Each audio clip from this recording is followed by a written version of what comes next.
देहरादून में आज एबीपी गंगा का महाधिवेशन होने जा रहा है, जिसमें मंच पर उत्तराखंड के सभी सियासी दिग्गज मौजूद होंगे और पहाड़ के विकास का रोड मैप बताएंगे। वो बताएंगे कि कैसे उत्तराखंड की तस्वीर बदली और कैसे यहां विकास की बयार बहेगी। इसको लेकर हम करेंगे उत्तराखंड के सियासी सूरमाओं से सवाल। तो आप भी लगातार एबीपी गंगा के साथ बने रहिए और देखते रहिएगा देहरादून महाधिवेशन। असरदार मुद्दों पर नेताओं से धारदार सवाल पर महाधिवेशन के दौरान हम करेंगे सवाल। इस मंच पर पक्ष और विपक्ष दोनों के दिग्गज होंगे मौजूद।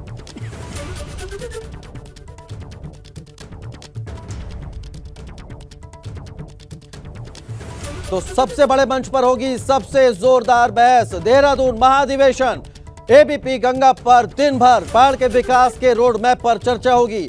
एबीपी गंगा का देहरादून महाअधिवेशन, असरदार मुद्दों पर सबसे धारदार सवाल होंगे और एक मंच पर देवभूमि के तमाम सियासी सूरमा मौजूद रहेंगे।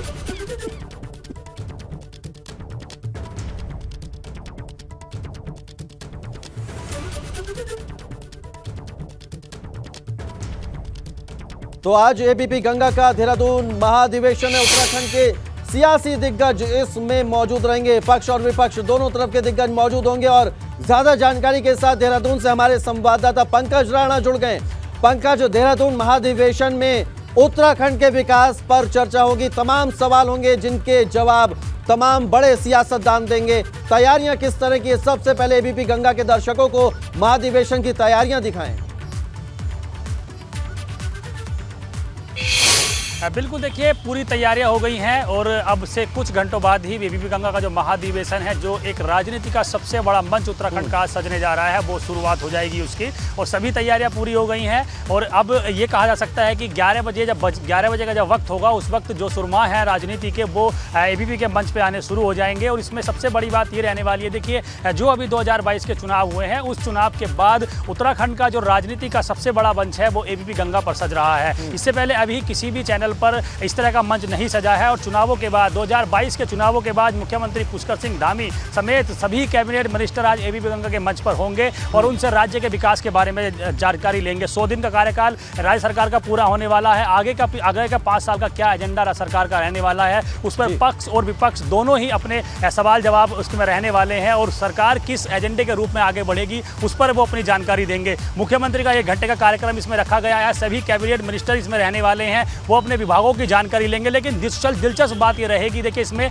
क्योंकि चुनावों के बाद ये पहला ऐसा राजनीति का मंच सज रहा है उत्तराखंड में जिस पर हर तरह की बहस होने वाली है। चुनावों में जो हार जीत भाजपा की, कांग्रेस की हुई है, उसकी वजह क्या रही है, इस पर बातचीत करने के लिए कांग्रेस के प्रदेश अध्यक्ष करण मेहरा हमारे साथ होंगे, नेता प्रतिपक्ष यशपाल आर्य साथ होंगे, उप नेता प्रतिपक्ष भुवन कापड़ी हमारे साथ होंगे, महिला मोर्चा की अध्यक्ष हमारे साथ रहेंगी। तो हर विषय पर एबीपी गंगा के मंच पर बातचीत की जाएगी, उनसे जानकारी ली जाएगी कि आगे का एजेंडा क्या रहने वाला है, सरकार ने क्या रणनीति तैयार की है, सरकार किस रणनीति के तहत आगे बढ़ने जा रही है, विपक्ष की क्या भूमिका उत्तराखंड में आगे के विकास के लिए रहने वाली है। इस तरह के तमाम सवाल सज चुके हैं और थोड़ी देर बाद ये मंच सज जाएगा और मंच पर होंगे तमाम उत्तराखंड की राजनीति के सुरमा, जो आगे की राजनीति के बारे में चर्चा करेंगे। किस तरह से आगामी लोकसभा चुनाव होने वाले हैं, किस तरह से आगामी जो निकाय चुनाव होंगे उसमें किस तरह की भूमिका रहने वाली है, इन तमाम चीज़ों की बहस आज राजनीति के मंच पर होने वाली है। तो कुल मिलाकर ये कहा जा सकता है कि कहीं ना कहीं पूरी तरह से जो राजनीति का मंच है वो सज चुका है और तमाम राजनीति के सुरमा जो है अब एबीपी के गंगा के मंच पर आने वाले हैं। और देखिए मौसम बहुत खुशनुमा हो गया है, मौसम ऐसा हो गया कि बरसात शुरू हो गई है, लेकिन गर्माहट राजनीति के मंच पर आप एबीपी गंगा के महाधिवेशन पर नजर आएगी। बिल्कुल पंकज, आप नजर बनाए रखिएगा। तो हम भी एबीपी गंगा के तमाम दर्शकों से अपील कर रहे हैं कि राजनीति का सबसे बड़ा मंच देहरादून महाधिवेशन आज दिन भर देखिए सिर्फ एबीपी गंगा पर। बहुत शुक्रिया पंकज आपका इस तमाम जानकारी के लिए। चलिए आगे बढ़ते हैं। धामी सरकार 2.0 के 100 दिन पूरे होने जा रहे हैं, जिसको लेकर सरकार पूरी तरह से तैयार है। सरकार ने क्या कुछ तैयारी कर रखी है, इस रिपोर्ट के जरिए समझिए। मैं पुष्कर सिंह धामी ईश्वर की शपथ लेता हूं कि मैं विधि द्वारा स्थापित भारत के संविधान के प्रति सच्ची श्रद्धा और निष्ठा रखूंगा।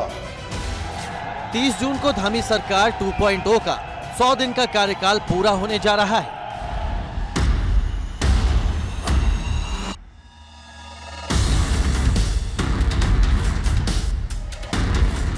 और सरकार विकास पुस्तिका की शक्ल में 100 दिन के कामकाज को जनता के बीच रखने जा रही है। इस दौरान 3 साल और 8 साल का रोड मैप विकास पुस्तिका के माध्यम से तैयार होगा। यही वजह है कि सभी कैबिनेट मंत्री पूरी शिद्दत के साथ अपने अपने विभाग की रिपोर्ट तैयार करने में जुटे हैं। मंत्रियों का दावा है कि उन्होंने तय टारगेट के मुताबिक सफलता हासिल कर ली है।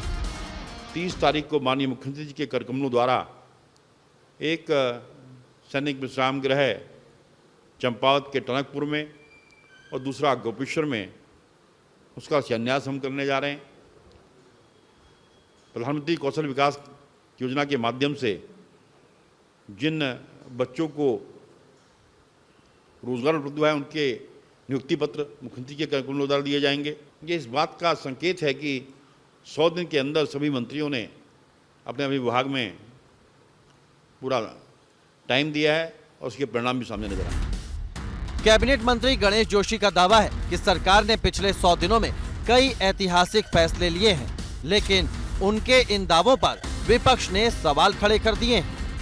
अंतरिम सरकार से लेकर अभी तक 2017 तक 35,000 करोड़ का लोन आया, जिसमें सिडकुल बना, जिसमें बड़े बड़े पुल बने, जिसमें बड़े बड़े फ्लाईओवर बने और कई संस्थानों को उत्तराखंड में बनाया गया।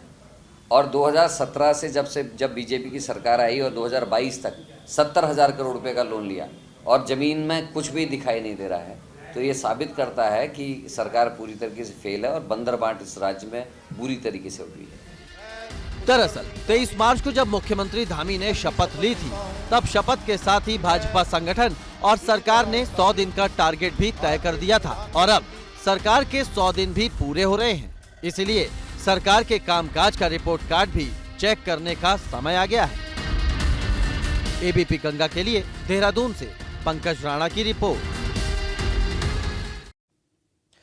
और अब बात करते हैं आपको सावधान करने वाली खबर की। उत्तराखंड में मानसून की दस्तक का काउंटडाउन शुरू हो गया है।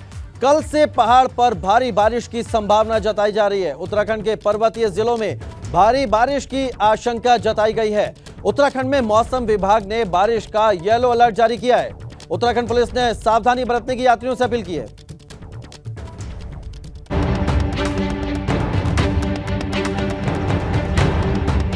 मॉनसून की दस्तक के साथ ही उत्तराखंड में आफत के बादल मंडरा रहे हैं। मौसम विभाग की माने तो उत्तराखंड के लोगों को 28 और 29 जून को बेहद ही सावधान रहने की जरूरत है। इन 2 दिनों में पूरे प्रदेश में बारिश होगी, मगर 29 जून को प्रदेश भर में भारी बारिश की आशंका है। 27 में आप जाएंगे तो आप देखेंगे कि जो कुमाऊं क्षेत्र है उसमें करीब ज़्यादातर जगहों में है और जो गढ़वाल क्षेत्र है इसमें कुछ जगहों में जो है हल्की से मध्यम जो एक्टिविटी वो रहेगी। 28 और 29 की बात करें तो उसमें और भी जो बारिश की एक्टिविटी वो बढ़ेगी। 28-29 में ज़्यादातर जगहों में हल्की से मध्यम बारिश है पूरे प्रदेश में, और साथ ही जो भारी बारिश है तो वो भी आप जो 28 तारीख को जो है वो देखेंगे कि जो हमारे कुमाऊं के डिस्ट्रिक्ट से हिल्स वाले और साथ ही जो देहरादून है या टेहरी पौड़ी डिस्ट्रिक्ट है तो इनमें भी एका दुक्का जगहों में 28 और 29 में हैवी रेन्स की संभावना बनी हुई है। चारधाम यात्रा चल रही है। मौसम विभाग की चेतावनी के बाद प्रशासनिक अमला हरकत में आ गया है। तीर्थ यात्रियों से कहा गया है वो मौसम विभाग के अलर्ट को ध्यान में रखते हुए ही यात्रा करें। 28 जून को मौसम विभाग का यह पूर्वानुमान है कि पर्वतीय क्षेत्रों कुमाऊं और गढ़वाल दोनों रीजनों के जिलों में भारी बारिश होगी, लेकिन 29 जून को जब मौसम में परिवर्तन होगा, मानसून दस्तक देगा, उस वक्त सभी जिलों में बहुत ज़्यादा बारिश होने की संभावना जताई गई है। ऐसे में ये साफ तौर पर कहा जा सकता है कि एक तरफ जहां मौसम विभाग ने अलर्ट जारी किया है, उसके बाद सभी जो तंत्र है, आपदा प्रबंधन विभाग हो या अन्य विभागों पूरी तरह से सतर्क हो गए हैं ताकि मानसून सीजन के दौरान किसी भी तरह की दिक्कत लोगों को ना आए। अगर बारिश ज्यादा है, सबसे ज्यादा परेशानी केदारनाथ यात्रियों को हो सकती है, क्योंकि केदारनाथ यात्रा के लिए 18 किलोमीटर की पैदल चढ़ाई होती है। इस रास्ते पर लैंडस्लाइड का खतरा रहता है। ऐसे में ज्यादा बारिश होने पर यात्रा मार्ग पर परेशानी बढ़ जाती है। उधर चारधाम के लिए जाने वाले मार्गों पर ऐसे कई खतरनाक लैंडस्लाइड जोन हैं, जहां अक्सर मलबा गिरता रहता है। ऐसे मार्गों पर भी चौकसी बढ़ाई जा रही है। जून का शुरुआती महीना था, उस वक्त अगर देखा जाए तो यात्रियों की संख्या में बहुत बड़ी इजाफा हुआ था। उस वक्त तकरीबन हर रोज़ 40 से 50 हज़ार यात्री दर्शन के लिए पहुँच रहे थे, लेकिन पिछले 2 दिनों से यात्रियों की संख्या में कमी आई है। अब हर रोज़ तकरीबन 20 हज़ार के करीब यात्री चारों धामों में दर्शन के लिए पहुँच रहे हैं। इस लिहाज से कहा सकता है कि 29 तारीख को जब मानसून उत्तराखंड में दस्तक देगा, उस वक्त भी यात्रियों की संख्या में हल्की गिरावट की संभावना जताई गई है। देहरादून से अपने सहयोगी मनोहर रावत के साथ पंकज राणा, एबीपी गंगा। तो जिस तरह की मौसम विभाग ने चेतावनी जारी की थी, उसका असर भी दिखने लगा है। पिथौरागढ़ से बड़ी खबर आपको बता दें, मौसम का मिजाज बदल गया पिथौरागढ़ में। सुबह से ही पिथौरागढ़ में बारिश हो रही है और बारिश होने से लोगों को गर्मी से राहत मिली है। मौसम विभाग ने बारिश का अलर्ट पहले ही जारी किया था, जैसा कि हमने आपको अपनी रिपोर्ट में बताया। और अब पिथौरागढ़ से यह बड़ी खबर, सुबह से ही पिथौरागढ़ में बारिश हो रही है। और एक और बड़ी खबर आपको बता दें, पिथौरागढ़ में जौलजीबी मुंशियारी मोटर मार्ग बाधित हो गया है। मलबा आने से ये रास्ता बाधित हुआ है और तस्वीरें हम आपको दिखा रहे हैं किस तरह से मलबा आया सड़क पर। कई गाड़ियां मलबे की वजह से सड़क पर फंस गई हैं। सूचना के बाद भी मौके पर बीआरओ की टीम नहीं पहुंची है और जो स्थानीय लोग हैं वो खुद ही मलबा हटाने का काम कर रहे हैं। ज्यादा जानकारी के साथ हमारे संवाददाता योगेश पाठक जुड़ गए। योगेश, कहां पर यह मलबा आया है और फिलहाल क्या कुछ स्थिति है, क्योंकि स्थानीय लोग ही शायद मलबा हटा रहे हैं?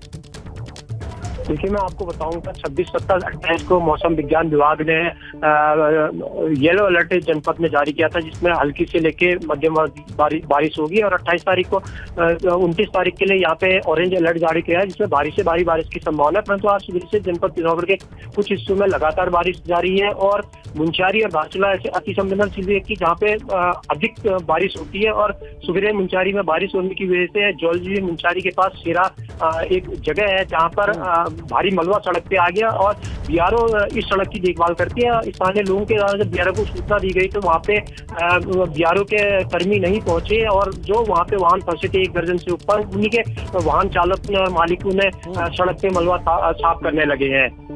चलिए, बहुत शुक्रिया योगेश, आप नजर बनाए रखिएगा। फिलहाल इस जानकारी के लिए बहुत शुक्रिया। तो ये तस्वीरें हम आपको दिखा रहे हैं जौलजीबी मुंशियारी मार्ग पर किस तरह से मलबा आया और उसके बाद क्या कुछ स्थिति है। कई गाड़ियां फंसी हैं। कुछ और खबरों का रुख करते हैं। बात रुड़की गैंगरेप की, जिसके 4 दिन बीत जाने के बाद भी अभी तक आरोपियों को गिरफ्तार नहीं किया जा सका है, जिसके बाद पुलिस ने गैंगरेप के मुख्य आरोपी पर 10,000 रुपए का इनाम घोषित कर दिया है। 24 जून को कुछ लोगों ने कार में लिफ्ट देकर 6 साल की बच्ची से गैंगरेप किया था और इसके बाद से ही आरोपी फरार चल रहे हैं और अब मुख्य आरोपी पर 10,000 रुपए का इनाम घोषित किया गया है। रुड़की गैंगरेप के 4 दिन बाद भी पुलिस के हाथ खाली है और ये बड़ी खबर आपको बता रहे हैं। पुलिस ने मुख्य आरोपी पर 10,000 रुपए का इनाम घोषित किया है। तो बड़ी खबर रुड़की से, गैंगरेप के 4 दिन बाद भी पुलिस के हाथ खाली हैं। पुलिस ने मुख्य आरोपी पर 10,000 रुपए का इनाम घोषित किया है। 6 साल की बच्ची के साथ कार में गैंगरेप हुआ था। 24 जून की यह वारदात है। और इसी से जुड़ी एक बड़ी खबर आपको बता दें, एक संदिग्ध की पहचान की गई है। सीसीटीवी के जरिए इस संदिग्ध की पहचान की गई है। आरोपियों की धरपकड़ के लिए पुलिस लगातार कोशिश कर रही है और ये एक बड़ी खबर कि रुड़की गैंगरेप से जुड़े जो संदिग्ध है उसमें एक की पहचान हो गई है। विनीत त्यागी हमारे साथ, हमारे संवाददाता जुड़ गए। विनीत, एक संदिग्ध की पहचान की गई है लेकिन 4 दिन बाद भी पुलिस के हाथ खाली हैं। ये सीसीटीवी फुटेज कितने कारगर साबित होंगे पुलिस के लिए? जी बिल्कुल, देखिए जिस तरह से 4 दिन बीतने वाले हैं लेकिन अभी तक जो मासूम बच्ची और मां के साथ जो गैंगरेप मामला है उसमें अभी तक कोई भी खुलासा नहीं हो पाया है। यानी जो गैंगरेप के आरोपी हैं वो अभी पुलिस की गिरफ्त से बाहर चल रहे हैं। हालांकि सीसीटीवी के जरिए जो है एक संदिग्ध बाइक सवार की पहचान जरूर हुई है और उसी की तलाश में पुलिस जुटी हुई है। और आपको बता दें कि इसमें अभी तक जो बताया जा रहा है कि मुख्य जो आरोपी है उस पर 10,000 का इनाम भी रखा गया है, लेकिन अभी तक इस मामले में कोई सफलता पुलिस को नहीं मिल पाई है। अब देखना यही होगा कि पुलिस की जो कम से कम 6-7 टीमें लगी है जी के आरोपियों को पकड़ पाती है। चलिए विनीत, ये देखने वाली बात होगी कि एक संदिग्ध की पहचान की गई और कब तक पुलिस उसको पकड़ पाती है। बहुत शुक्रिया आपका तमाम जानकारी के लिए। जहां एक 6 साल की मासूम बच्ची से रेप हुआ था और इस मामले में ये बड़ी खबर, महिला कांग्रेस अध्यक्ष ने पीड़ित परिवार से मुलाकात की है। रेप पीड़िता से अस्पताल जाकर मुलाकात की और पुलिस प्रशासन पर गंभीर सवाल उठाए। रुड़की में मासूम बच्ची से रेप हुआ था। 24 जून की एक घटना है। 6 साल की मासूम के साथ घिनौने काम को अंजाम दिया गया था। जो ये बच्ची है और उसकी मदर है, इनका जो इलाज है उनको बहुत अच्छे तरीके से करवाना चाहिए, अच्छे हॉस्पिटल्स में कराना चाहिए। और दूसरा कि इसके साथ साथ पुलिस को अभी इन बच्चों मदर को और बच्चे को भी पहले तो सुरक्षा प्रदान करवानी चाहिए, और दूसरा इसमें अरेस्टिंग जल्दी से जल्दी होनी चाहिए।